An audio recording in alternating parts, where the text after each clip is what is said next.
సహోదరి సహోదరులు అర్థం చేసుకోండి.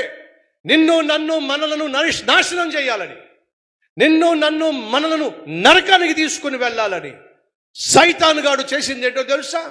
నీ కళ్ళ ముందు పనికి మళ్ళిన పాపిష్టి అలవాట్లు అనే రేగిపళ్ళు వేశాడు. ఆ రేగిపళ్ళను చూసి, ఆ అల్పకాల పాప భోగాలు చూసి వాటిని నువ్వు పట్టుకున్నావు. ఇప్పుడు నువ్వు బతకాలి అంటే వాటిని విడిచిపెట్టాలి.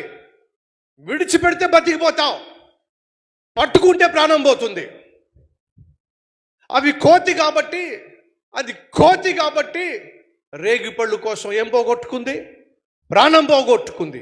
మనం కోతులం కాదు కదండి, మనం మనుషులం కదండి, మనకు బుర్ర ఉంది కదండి, జ్ఞానం ఉంది కదండి.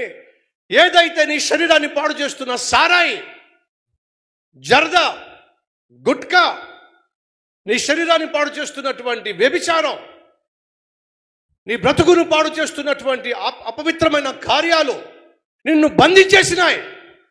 నువ్వు బ్రతకాలి అని అంటే విడిచిపెట్టాలి.